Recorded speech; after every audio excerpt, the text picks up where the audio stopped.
अपने बच्चों का पालन ऐसे करो कि आपके बच्चे अपने बच्चों को आपकी कहानी बड़े गर्व से सुनाएं। नमस्कार, मैं Vivek Bindra, founder and CEO बड़ा बिजनेस.com। आज बात करेंगे बच्चों को काबिल बनाने का सबसे बड़ा रहस्य। और वो क्या है सबसे बड़ा रहस्य? पेरेंटिंग की बात करेंगे। आज ऐसे टिप्स दूंगा, हिल जाएंगे। अभिमन्यु को चक्रव्यूह भेदने की सारी कला मां के गर्भ में ही सीखने का अवसर मिल गया था। प्रहलाद 5 साल से कम उम्र के अंदर सारे शास्त्र सीख गए थे।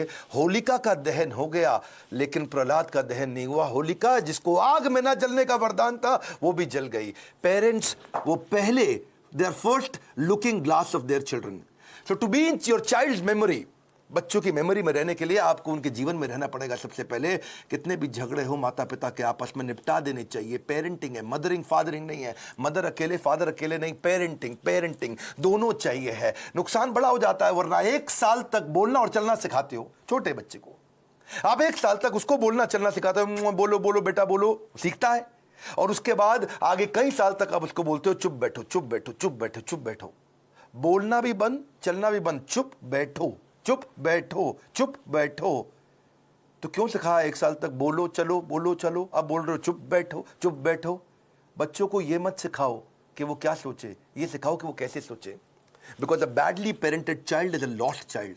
परवरिश की परख जो होगी ना आपकी, वो इस बात से होगी कि बुढ़ापे में वो आपका कितना साथ देने वाले हैं। खराब परवरिश के कारण उसके सोशल स्किल वो खत्म हो जाते हैं, अनरिलायबल हो जाता है, अनस्टेबल, केयरलेस बच्चा होता है, आर्ग्यूमेंटेटिव होता है। आपका बच्चा रिजिड हो गया, जिद्दी है, रूड है, इनडिसिप्लिन्ड है, एंटी सोशल बिहेवियर हो रहा है, उसका अकेलापन महसूस करता है, कभी कभी पेसिमिस्टिक है, सेल्फ डिफीटिंग थॉट्स आते हैं, सीक्रेटिव है, बताता नहीं बातें अपनी, छुपाता है आपसे, सब कुछ छुपाता है, आपको दोस्त नहीं समझता, उसके अंदर फियर ऑफ फेलियर है। ये सब क्यों है? अगर आपकी पेरेंटिंग कमजोर है तो यही नुकसान होंगे। बच्चे बड़ों की बात सुनने में अच्छे नहीं होते, वो बड़ों को कॉपी करने में ज्यादा अच्छे होते हैं। भगवद गीता में कृष्ण ने कहा है, यद यद आचरति श्रेष्ठ तत्तद एव तरुजना। यद यद तत्तद, जैसा जैसा वैसा वैसा।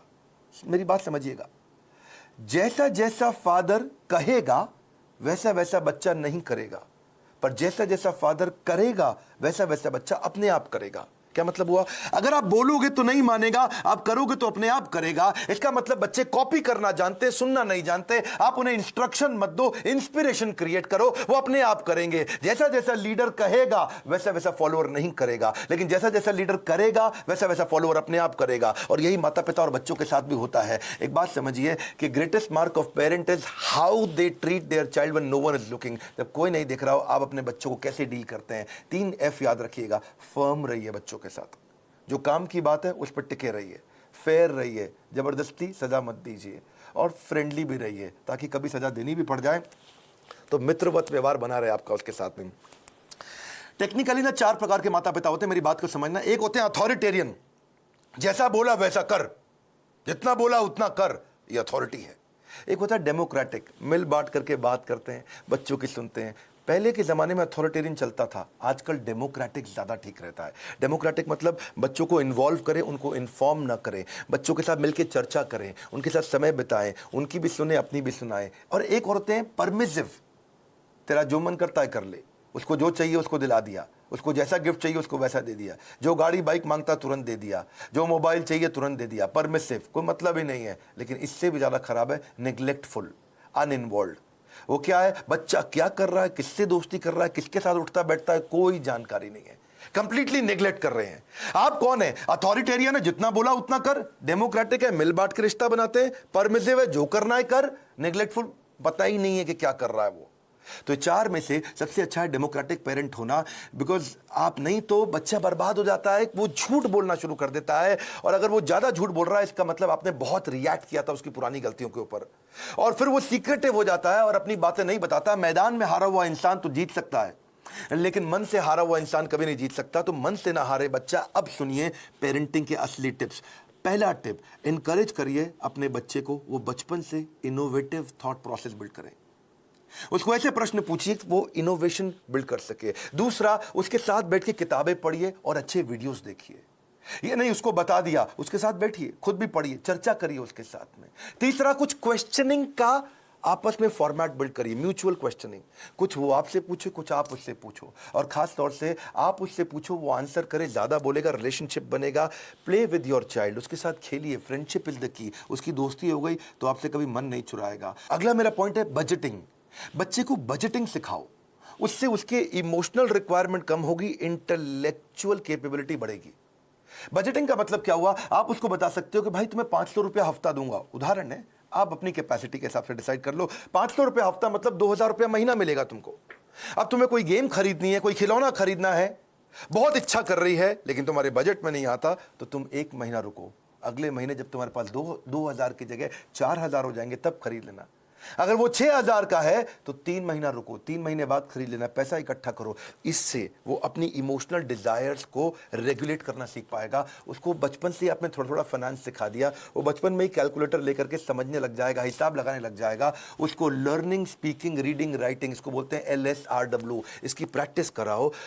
अब कभी भी अगर कोई कहानी भी सुनानी हो बच्चों को, तो कहानी किसकी सुनाओ, कुछ हेल्दी फूड के बारे में, खाने की ईटिंग हैबिट्स के बारे में, या कुछ सक्सेस के बारे में कहानी सुनाइए।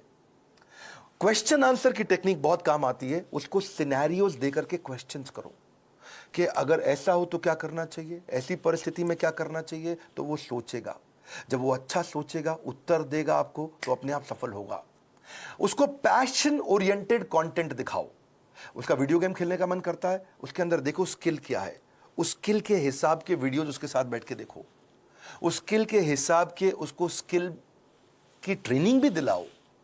उसको अगर वो बाहर खेलने नहीं जा रहा है, अंदर केवल कंप्यूटर गेम पे लगा है, या केवल बाहर खेलने जा रहा है और कंप्यूटर पे बिल्कुल नहीं बैठता, इक्वल वेटेज दो। कंप्यूटर गेम्स से भी बच्चे का माइंड शार्प होता है, और बाहर भी खेलने जाए। यानी कि फिजिकल और इंटेलेक्चुअल दोनों कैपेबिलिटीज उसकी बिल्ड करनी जरूरी है। आप उसको अलग अलग सिनेरियो के जब क्वेश्चंस करते हो ना, तो उसमें रिस्क और फेलियर को भी थोड़ा थोड़ा आने दो उसकी लाइफ में। थोड़ा स्मॉल रिस्क, स्मॉल फेलियर आने दो, तभी बाउंस बैक करना सीखेगा। उससे वो प्रॉब्लम सॉल्व करनी सीखेगा, और problem solving is a game changer. मेरा एक इंपॉर्टेंट सजेशन है, अपने बच्चे के साथ में मोटिवेशनल कंटेंट बैठ करके कंज्यूम करें, यानी इससे उसका कैन डू एटीट्यूड बढ़ेगा। मैं भी कर सकता हूं। मोटिवेशनल कंटेंट के लिए जो भी अच्छे वीडियोस हैं, केवल मैं मेरे वीडियोस नहीं बोलता हूं, कई प्रकार की इंस्पिरेशनल स्टोरी बेस्ड वीडियोस आते हैं, कई एनिमेटेड वीडियोस होते हैं। उसके साथ बैठो, देखो, उससे पूछो आपने क्या सीखा, फिर आप बताओ आपने खुद क्या सीखा, फिर वो बताए उसने क्या सीखा। तो इससे उसके अंदर कैन डू एटीट्यूड बिल्ड होगा, और हो सके तो थोड़ा ऑर्गेनाइज करने में उसकी मदद करो। उसके साथ बैठ करके देखो, अपने आप बच्चा ऑर्गेनाइज कभी नहीं होगा। बेड लगाना तो आप मत लगाएं, अगर आप माँ हैं, बच्चे को साथ में लगाएं कि हम दोनों मिलकर आज बेड लगाएंगे, हम दोनों मिलकर आज अलमारी सेट करेंगे, हम दोनों मिलकर आज वॉशरूम साफ करेंगे, हम दोनों मिलकर के आज अपनी स्टेशनरी को ऑर्गेनाइज करेंगे, हम दोनों मिलकर के आज किताबों के कवर चढ़ाएंगे। और उसके बाद धीरे धीरे आप उसको बोले अब तुम करके दिखाओ, पहले आप करो और वो करे साथ में, फिर उसके बाद उसको बोलो अब तुम अकेले करके दिखाओ मुझको। उसकी थॉट प्रोसेस अगर बिल्ड होना शुरू हो जाए तो उसको प्रेज करो, तारीफ करो। उसको कभी कोई स्टोरी सुनानी हो तो ग्रोथ माइंडसेट की स्टोरी सुनाओ। आपको उसकी तारीफ करनी, actions that are appreciated they get repeated. तो जिस एक्शन पे आप उसको अप्रिशिएट करेंगे, उस एक्शन को बार बार लेगा। जिस व्यवहार पे दोगे पुरस्कार, उसी को तो वो दोहराएगा बार बार। और आप क्या करें, जब भी चर्चा करनी हो, गोल ओरिएंटेड चर्चा करो, फ्री फ्लो चर्चा नहीं होनी चाहिए। और क्या मजे हो रहे हैं, बस आप लगे ही हुए, इसके बाद कुछ भी बात किए जा रहे हैं। सोचिए मैं इसको कैसा बनाना चाहता हूं, उस सब्जेक्ट की कहानियों पे चर्चा करो, गोल ओरिएंटेड। हाँ, बच्चे को माइक्रो मैनेज मत करिएगा कभी भी। छोटी मोटी गलतियां करता है, करने दो, हर समय नहीं टोकना। आप पॉजिटिव साइड बिल्ड करिए, नेगेटिव साइड अपने आप चली जाएगी। नेगेटिव साइड को मना करोगे कभी नहीं जाएगी। तो इसलिए पॉजिटिव सोल्यूशन ओरिएंटेड क्वेश्चन पूछो। अगर वो कोई गलती कर भी देता है, बताओ मत तूने ये गलत किया, उससे पूछो इसको और अच्छे से कैसे कर सकते थे बेटा, इससे अच्छा तरीका क्या है। ये क्या है, पॉजिटिव सोल्यूशन ओरिएंटेड क्वेश्चन। बेटा आपको क्या लगता है सबसे इंटेलिजेंट बच्चे इसको कैसे हैंडल करते, बेटा आपको क्या लगता है सबसे अच्छा तरीका इसको करने का क्या हो सकता है। तो वो बेचारा कंपल्शन में आपको सही आंसर देगा। जब वो बार बार सही आंसर देगा, बार बार सही आंसर देगा, तो उसके संस्कारों में बैठना शुरू हो जाएगा, और धीरे धीरे वो वैसे ही प्रैक्टिस में भी आ जाएगा उसके। इसके बाद इसी का तरीका, इसी को बोलते हैं इन्वॉल्विंग पेरेंट बनना, इन्फॉर्मिंग पेरेंट नहीं बनना है आपको। और तभी आप उसके सोशल स्किल और इमोशनल लर्निंग्स बिल्ड कर सकोगे।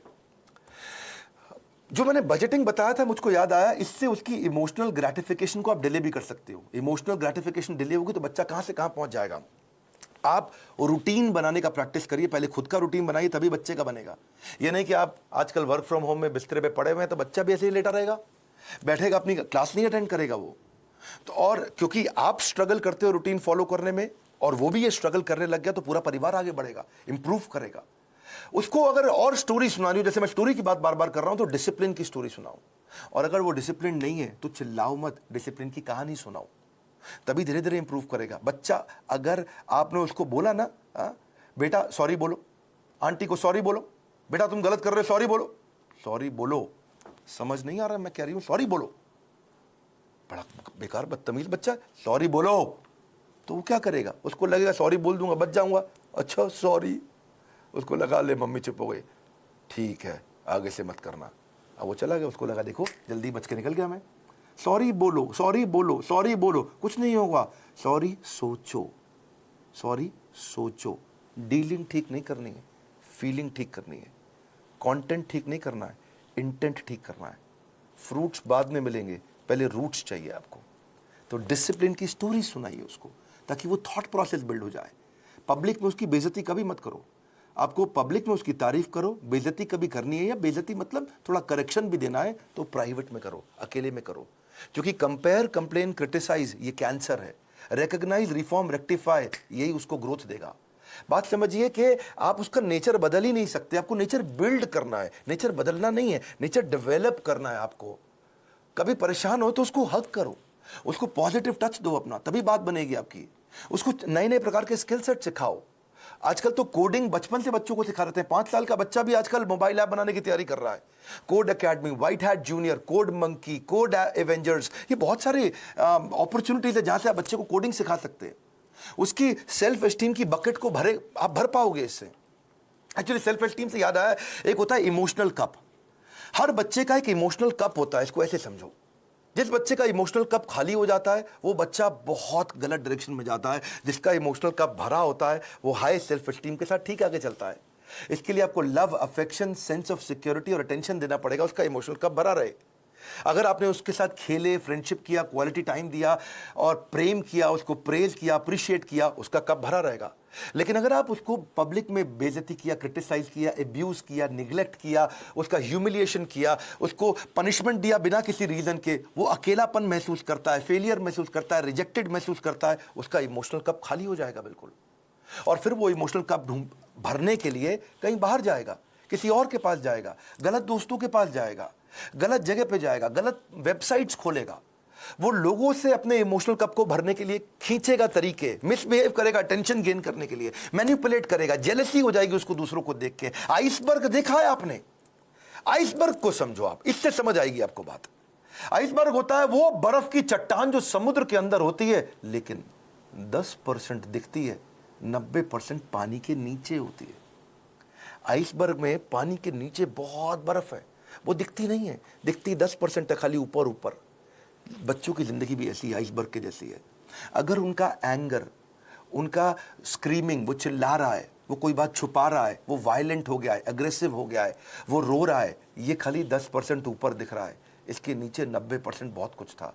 उसकी एंग्जाइटी, फ्रस्ट्रेशन, उसका डिस्ट्रेस, उसका ट्रस्ट ना कर पाना, उसका फेलियर, उसका ग्रीफ, उसका अनश्योर होना, उसका स्ट्रेस में होना, अटैक्ड महसूस करना, उसका हर्ट महसूस करना, उसका वरिड, अलोन, लोनलीनेस फील करना, ये सब समुद्र के नीचे था। और समुद्र के ऊपर क्या है? थोड़ी सी बर्फ दिख रही है।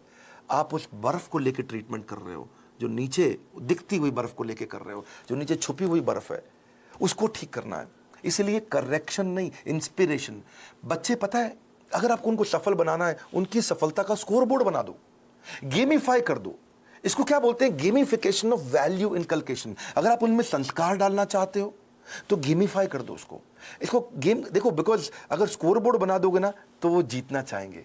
देखा आपने, क्रिकेट का स्कोर बोर्ड होता है, बास्केटबॉल का स्कोर बोर्ड होता है। जैसे स्कोर बोर्ड चालू होता है, बच्चे जल्दी खेलते हैं, एनर्जी से खेलते हैं।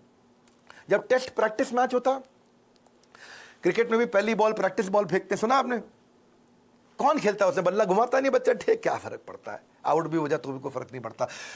लेकिन जैसे ही स्कोर बोर्ड शुरू होता है, बच्चे जान लगा के खेलते हैं, अबे जीतना है अपने को, एनर्जी आ जाती है उनकी। वैसे ही आप भी कुछ इसको वैल्यू, संस्कारों को बिल्ड करने के लिए गेम क्यों नहीं बना देते? कोई टोकन लेके आओ बाजार से, उस पर 1 रुपया, 2 रुपया, 5 रुपया, 10 रुपया लिखो टोकन पे, और उनके साथ डिस्कस करो। अगर ये बिहेवियर करोगे तो तुम्हारे इस बॉक्स के अंदर मैं 2 रुपए का टोकन डालूंगी, 5 रुपए का डालूंगी, 10 रुपए का डालूंगी या डालूंगा अगर आप पिता हैं तो। और अगर तुमने ये गलत बिहेवियर किया तो ये टोकन बाहर निकल जाएगा, तुम्हारा रोज का स्कोर बोर्ड बनेगा शाम को। अगर वो सुबह टाइम से उठा तो 2 रुपया मिला, अगर उसने ब्रश टाइम से किया तो 2 रुपया मिला। रुपया मतलब पॉइंट, आपने बोला, मैं पॉइंट कह रहा हूं, उसको रुपया दें या पॉइंट दें, लेकिन बाद में उसको रिडीम करने का तरीका बना दो, है जी। अगर टाइम से होमवर्क किया तो 5 नंबर मिल गए या रुपया मिल गया। अगर आप वो समय से सोने चला गया तो 2 रुपया मिल गया। अगर वो समय से खाना खाएगा तो 7 रुपया मिल गया। अगर टेंट्रम करेगा तो काट लो, सामान फेंक रहा है इधर उधर तो काट लो, उसमें से निकाल लो, चिल्ला रहा है, गाली दे रहा है तो 7 रुपया निकाल लो। अगर मिसबिहेव कर रहा है माता पिता के साथ तो 10 रुपया निकाल लो। ओबे नहीं कर रहा आपकी बात, 7 रुपया निकाल लो। किसी को गाली देता है, थूक देता है किसी के ऊपर तो 10 रुपया निकाल लो। तो आपने तरीका निकाला। इससे क्या होगा, शुरू शुरू में तो पॉइंट के चक्कर में वो अच्छे बिहेवियर्स को प्रैक्टिस कर जाएगा, पर आने वाले समय के अंदर वो उसकी आदत बन चुकी होगी, वो उसके बिहेवियर में, उसकी प्रैक्टिस में आ चुका होगा, और फिर उसकी लाइफ, इसको बोलते हैं गेमिफिकेशन। बच्चे को अकेला मत छोड़ो, इतना बच्चों के आंसू ना कड़वे होते हैं, उन्हें मीठा करना है आपको। उसकी जिज्ञासा गहरी होती है, उसको शांत करना है। उसका दुख बहुत तीव्र होता है, इससे उससे ले लो। उसका हृदय कोमल है, उसे कठोर मत बनाओ। Your children will become what you are, so be what you want them to be. बड़ी सिंपल सी बात है भैया। अगर आप दोनों का आपस में झगड़ा भी है पति पत्नी का, बच्चों के लिए सुलझा लो। आओ साथ में बैठो, बात करो, प्यार करो दूसरे को, ताकि बच्चे का जीवन सुरक्षित हो सके। ये फादरिंग नहीं है, मदरिंग नहीं है, ये पेरेंटिंग है। गलती किसी की भी हो, आप दोनों में से ईगो को साइड में रखो, बच्चे को और सिखाओ, आगे बढ़ाओ। हमने भी बच्चों के लिए बहुत प्रोग्राम्स बिल्ड किए हैं। मैंने बच्चों का एक प्रोग्राम एंटरप्रेन्योरशिप का लेकर के आए, जिसको हम बोलते हैं एवरीथिंग अबाउट एंटरप्रेन्योरशिप। और वो स्टूडेंट्स के लिए, अर्ली एज से बच्चे सीखते हैं कि वो कैसे छोटा छोटा बिजनेस शुरू कर सकें, कैसे पहले 100 कस्टमर को अट्रैक्ट करें, कैसे वो अपनी सेल्फ कोचिंग डायरी बनाए, कैसे वो कंपटीशन को समझें, कैसे वो प्रोडक्टिव हो सके, कैसे वो अपनी कम कॉस्ट के अंदर बिजनेस शुरू करें, बिजनेस को प्लान कैसे करें, फाइनेंशियल डिसिप्लिन क्या होता है, कॉस्ट को कैसे ऑप्टिमाइज करते हो, low cost marketing, low cost branding क्या है, $0 मार्केटिंग क्या है, 60 सेकंड में सेल्स की पिच कैसे दे दी जाए, सेविंग्स को वेल्थ कैसे बनाए, कंपनी को शुरू कैसे करते हैं, कंपनी फॉर्मेशन का तरीका क्या है, 2-4 लोगों को अगर हायर भी करेगा शुरू में तो एफिशिएंसी कैसे बिल्ड करेगा, हाई परफॉर्मेंस कल्चर कैसे लेके आएगा, स्कोरबोर्ड्स अपने कैसे बनाएगा, एम्प्लॉइज को एंटरप्रेन्योर कैसे बनाएगा, कंज्यूमर इनसाइट क्या होती है, कस्टमर को कैसे समझेगा, प्रोडक्ट बनाने का तरीका क्या है, कम खर्चे में बिजनेस शुरू करने के सारे आइडियाज, चाहे वो चैटबॉट बनाएं, फ्री के चैटबॉट मिलते हैं। तो ऐसी बहुत सारी चीज़ें हमने एवरीथिंग अबाउट एंटरप्रेन्योरशिप में सिखाई हैं। अगर आप चाहते हैं आपका बच्चा भी एंटरप्रेन्योरियल माइंडसेट को बिल्ड कर सके बचपन से ही, तो उनको इन कोर्सेज में ज्वाइन कराइए। इस समय बच्चों के लिए हमने 50% डिस्काउंट रखा हुआ है। और अगर ये पेरेंटिंग के टिप्स आपको काम आ रहे हैं, मैं रिक्वेस्ट करता हूं सोचो ये किस किस को काम आ सकते हैं। ईमानदारी के साथ थोड़ा 2 मिनट और लगा लीजिए। आपने इतना समय लगा लिया है तो आप सीरियस है कंटेंट को लेकर के, क्योंकि आपने इतना समय लगाया। अब सोचो कि किसको फायदा होगा, किसके बच्चे बिगड़ रहे हैं, किसके बच्चे खराब हो रहे हैं, कौन बच्चे से परेशान रहते हैं माता पिता, उनको ये वीडियो अलग अलग व्हाट्सएप ग्रुप में शेयर करो, अपना मैसेज भी लिखो, अपने नोट के साथ शेयर करो, लाइक करके उत्साह बढ़ाओ अगर ऐसे वीडियो पसंद आते हैं। और नीचे मुझे कॉमेंट बॉक्स में बताओ कि आपको कौन सा वाला वैल्यू, आपको कौन सा वाला आइडिया, आपको कौन सा वाला टिप सबसे ज्यादा पसंद आया। मैं कॉमेंट बॉक्स में पढ़ने के लिए आऊंगा। इस बार हमारे साथ जुड़े रहने के लिए, दुनिया का नंबर 1 एंटरप्रेन्योरशिप यूट्यूब चैनल बनाने के लिए और मेरे पर्सनल वीलॉग वाले चैनल पे भी आने के लिए मैंने एक नया चैनल बनाया जहां अपने मोबाइल से वीडियो डालता हूं। आप सबका हृदय की गहराइयों से प्रेम पूर्वक बहुत बहुत धन्यवाद।